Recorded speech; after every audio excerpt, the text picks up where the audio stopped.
તો આપ જુઓ જનતાના મનમાં શું છે તો કોઈ જાણી નથી શક્યું, પરંતુ મતદાનની શરૂઆત થઈ ગઈ છે।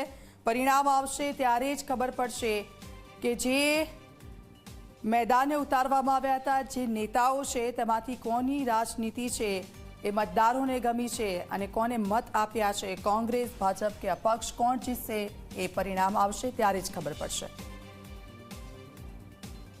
વાવ વિધાનસભાની પેટા ચૂંટણીનું મતદાન છે તે વહેલી સવારથી જ શરૂ થયું છે અને આપ જોઈ રહ્યા છો કે અત્યારે અમે ઢીમા ગામમાં છીએ અને જે મતદાતાઓ છે તે પોતાનો મતાધિકારનો ઉપયોગ કરવા માટે વહેલી સવારથી જ લાંબી કતારો લગાવીને ઊભા છે। મહત્વની વાત એ છે કે આજે સુઈગામ, ભાભર તેમજ વાવના 179 ગામના 321 બૂથો પર આજે મતદાન થઈ રહ્યું છે અને તેને લઈને polling booth officer, presiding officer સહિતના 1400 જેટલા જે કર્મચારીઓ છે તે આ મતદાનની પ્રક્રિયામાં કામે લાગ્યા છે। તો કોઈ પણ પ્રકારની સુરક્ષામાં ચૂક ન થાય અને કોઈ અનિચ્છનીય ઘટના ન બને તે માટે પોલીસનો ચુસ્ત કાફલો પણ ગોઠવી દેવામાં આવ્યો છે। આપ જોઈ રહ્યા છો કે જે રીતે મતદારો છે તે પોતાનો મતાધિકારનો ઉપયોગ કરી રહ્યા છે। વાવ વિધાનસભાની પેટા ચૂંટણી ચાલી રહી છે અને સવારે 7 વાગ્યાથી સાંજે 6 વાગ્યા સુધી આ મતદાનની પ્રક્રિયા છે તે ચાલશે। મહત્વની વાત એ છે કે જે રીતે વાવની પેટા ચૂંટણી યોજાઈ રહી છે અને જે મતદારો છે તેમાં ભારે ઉત્સાહ જોવા મળી રહ્યો છે।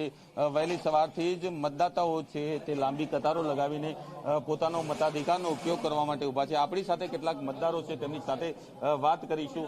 કાકા, શું કહીશો? આપ મતદાન કરવા આવ્યા છો, કેવા ઉમેદવારની પસંદગી? જબર કેવા ઉમેદવારની પસંદગી? બસ પસંદગી અમારા આત્મામાં થાય નક્કી છે। તો અન્ય કેટલા મતદારો છે તેમની સાથે વાત કરીશું। ભાઈ, આપ પોતાનો મતાધિકારનો ઉપયોગ કરવા માટે આવ્યા છો, કેવા ઉમેદવારની પસંદગી કરશો? સર્વશ્રેષ્ઠ ઉમેદવાર છે જેમને મતદાન આપીશું। સર્વશ્રેષ્ઠ કેવા કામો કરે? સારા કામ, વિકાસના કામ કરે એવા। વિકાસના કામ કરે સર્વશ્રેષ્ઠ ઉમેદવાર છે તેમને મત આપવાની વાત કરી રહ્યા છે। કાકા, આપ આપનો મતાધિકારનો ઉપયોગ કરવા માટે આવી રહ્યા છો, મત આપી રહ્યા છો, કયા કયા મુદ્દાને ધ્યાનમાં રાખીને મતદાન કરશો? જન્મ છે અંજીશ સાહેબ, વિકાસ કરે અંજીશ।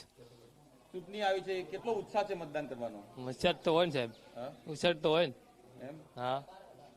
તો જે રીતે મતદારો કહી રહ્યા છે કે વાવ વિધાનસભાની પેટા ચૂંટણી છે અને વહેલી સવારથી જ તેઓ મતદાન કરવા આવ્યા છે। ભાઈ, આપ પણ પોતાનો મતાધિકારનો ઉપયોગ કરવા માટે આવ્યા છો, કયા કયા મુદ્દાને ધ્યાનમાં રાખીને મતદાન કરશો? મતદાન માટે તો મતદાન, ગુપ્તદાન રેડી અને કન્યાદાન, આ તો જ્યાં આપવાનું એ આપી દેવાનું। કયા મુદ્દાને ધ્યાનમાં રાખશો? મુદ્દા તો ઘણા બધા છે, તેમાં ગામનો ખૂબ પ્રશ્ન છે। કેવા ઉમેદવારની પસંદગી કરશો?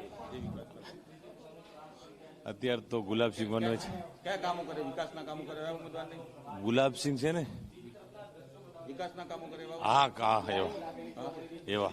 તો આપણે જોઈએ કે આ ધીમાના મતદારો છે તેઓ કહી રહ્યા છે કે વહેલી સવારથી તેઓ પોતાના મતાધિકારનો ઉપયોગ કરવા માટે આવી રહ્યા છે અને તેમનામાં ભારે ઉત્સાહ જોવા મળી રહ્યો છે। સાંજે 6 વાગ્યા સુધી મતદાન છે તે ચાલશે ને ત્યારબાદ જે કોંગ્રેસ, ભાજપ સહિત અપક્ષના જે 10 જેટલા ઉમેદવારો છે તેમનું ભાવિ છે તે ઈવીએમ મશીનની અંદર કેદ થઈ છે અને 23 તારીખે જ ખબર પડશે કે જે મતદાતાઓ છે તેઓએ કયા પક્ષના અને કયા ઉમેદવાર પર પસંદગી ઢોળી છે અને વાવ વિધાનસભાની સીટ છે તે કોણ જીતે છે। અલ્કેશ રાવ, જી મીડિયા, બનાસકાંઠા। તો વાવ વિધાનસભા પેટા ચૂંટણીનું મતદાનની શરૂઆત થઈ ચૂકી છે। લોકો ઉત્સાહભેર મતદાન માટે ત્યાં જઈ રહ્યા છે। 23મી તારીખે જ ખબર પડશે વાવની જનતાએ કોનો સ્વીકાર કર્યો છે। રોકાઈશું એક બ્રેક માટે।